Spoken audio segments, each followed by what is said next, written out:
What's up, y'all? Welcome back to another Where Is. I hope everyone is doing amazing today. So, I wanted to come on here and talk about a case. I really wanted to cover this particular case because many of us have been to college parties and, we're having a good time and maybe drinking. And, before you know it, you're waking up back in your room and you don't know how you got there, or you're drinking your first cup and didn't realize that now you're on your fourth cup and the rest of the night is all a blur. Now, obviously, there's nothing wrong with going out and enjoying yourself and having a good time, but of course, we have to be careful.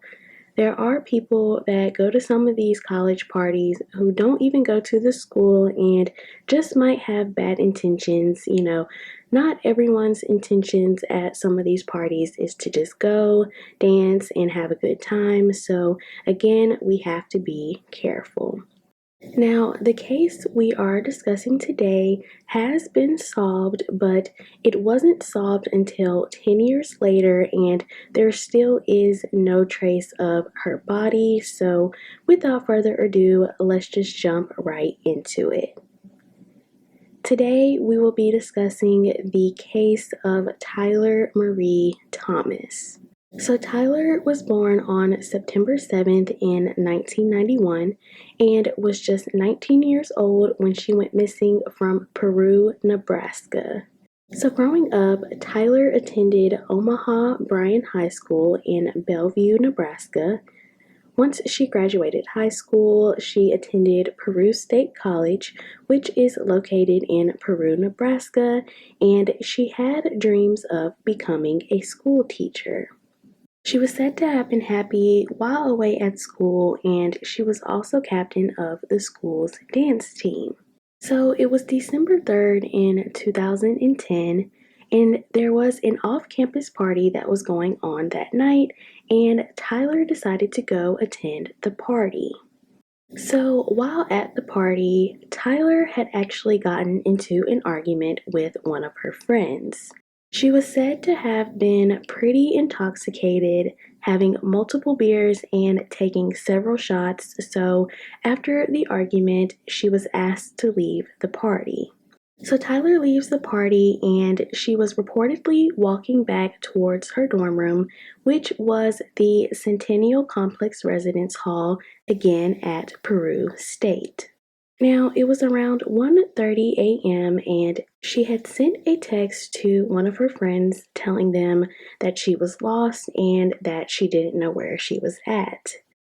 Now, what's interesting about this is the fact that someone reported seeing Tyler near the town's water tower around the same time that she had sent the text to her friend, and the water tower is just a few hundred feet from her dorm room, so was she just too intoxicated to understand exactly where she was at? I don't know.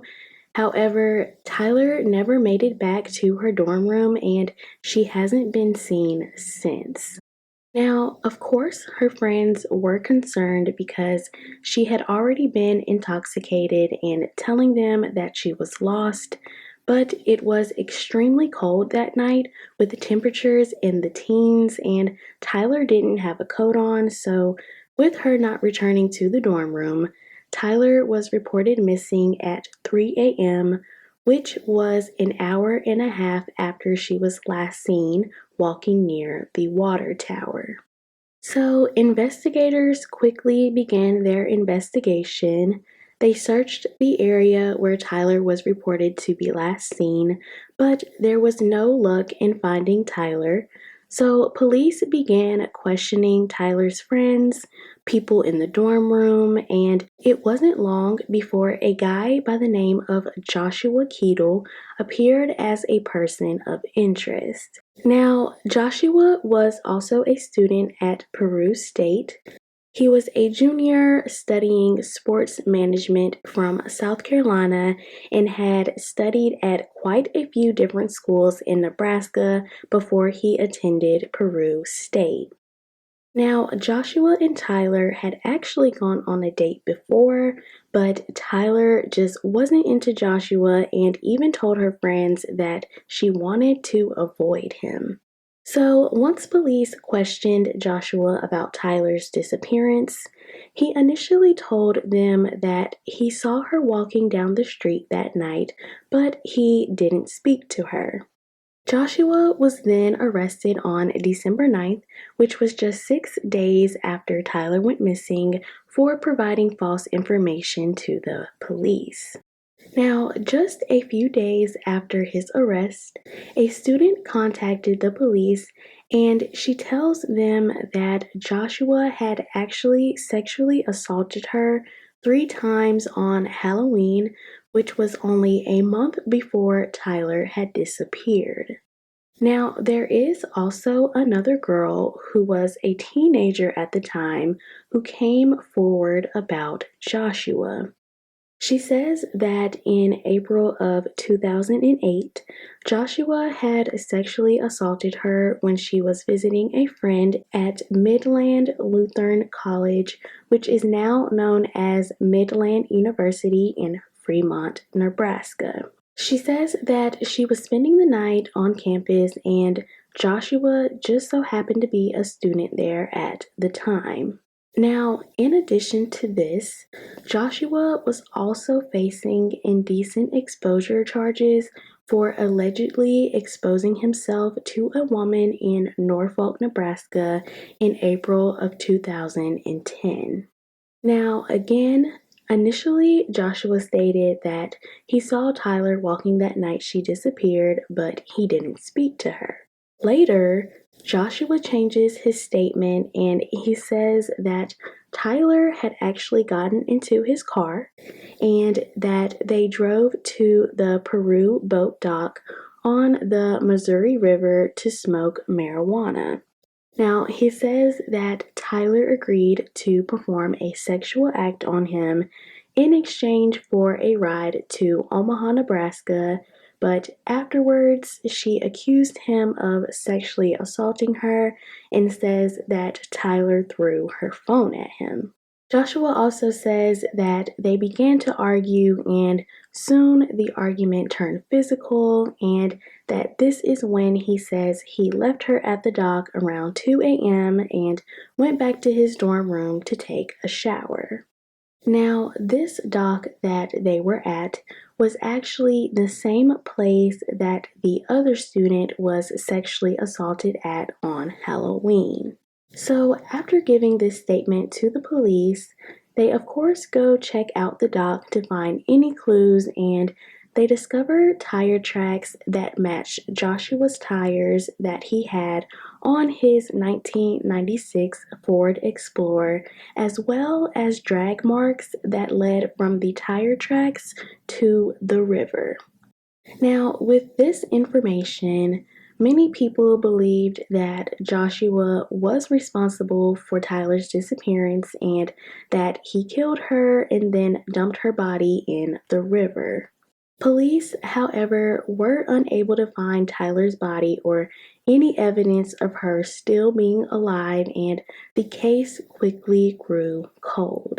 So, in March of 2012, so 2 years after Tyler disappeared, Joshua was found guilty of the 2008 sexual assault of the teenage girl and was sentenced to 15 to 20 years in prison, but he was eligible for parole by 2018. Now, Tyler's mother did file a wrongful death suit.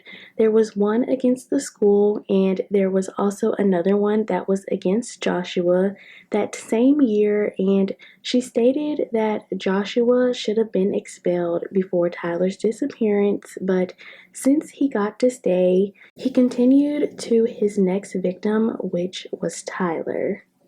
Now, the school was aware of Joshua's behavior, and just a week prior to her disappearance, the school director of the campus security actually recommended that Joshua be expelled from the school. He had been charged with damaging school property for kicking in the door of his dorm room. he was failing classes as well as the other two sexual assault cases. However, the school never expelled Joshua and they allowed him to finish out the semester. However, they had no plans of allowing him to enroll in the second semester. Now, although Tyler was still missing, in 2013, a judge declared Tyler legally dead, and in 2015, the judge dismissed the lawsuit her mother had filed against Peru State, saying that there is no way the school could have known that Joshua was going to be a risk for violent behavior. But the judge did rule in favor of Tyler's family against Joshua and awarded $2.64 billion in damages. But unfortunately, with him being in prison and no steady income, the family will most likely not receive any of that money. So, as more time goes on, more and more people believe that Joshua was responsible for Tyler's disappearance, but police still did not have enough information, nor did they have a body to officially charge Joshua. So, more years went on, and finally, in October of 2017, so almost 7 years after Tyler disappeared, Joshua was charged with first-degree murder of Tyler. Once the news began to spread that Joshua was being charged, a man by the name of Corey Pfeiffer, who spent time locked up in 2011 with Joshua, said that Joshua told him that he actually killed Tyler and disposed of her body, and that they would never convict him because they would never find the body. So Joshua pleaded not guilty to first-degree murder and had a trial date set for early 2020. So during his trial, prosecution argued that Joshua killed Tyler and then proceeded to dump her body in the river. Now, the jury deliberated for 9 hours and Joshua was convicted of second-degree murder. Now, his sentencing was set for April 2020, but because of the pandemic, his sentencing was pushed back to July 2020 and was sentenced to 71 years in prison. Now, although Joshua was convicted, Tyler's body still has not been found, and I just hope and pray that someone will come forward as to where her body may be so that her family can have complete closure. Again, Tyler was 19 years old when she went missing. She is African American with black hair and brown eyes. She had her ears, lip, and her right eyebrow pierced at the time and was 5'5" in height and weighed about 140 pounds. The night of her disappearance, she was wearing a teal long-sleeve t-shirt with dark green sweatpants, earmuffs, and a black scarf. It's just sad because so many of us have probably been in similar situations where you're in college and, a lot of times the parties are close to campus and, you go out to a party to have fun and maybe you wanted to leave a bit early that night, but your friends are wanting to stay and you think, okay, well, my dorm room isn't that far. I'll just head back by myself. And, we expect to return home safely, but again, you have to be aware of your surroundings and the people around you. Someone may notice, like, oh, hey, she or he looks intoxicated, and they may try to take advantage of you. And like I say in every video, this isn't to scare anyone, but it never hurts to keep an eye out on the things around you and always make sure you have at least one person with you if you are walking around at night. But I'm done rambling now. I hope everyone has an amazing day and I will see you in the next one.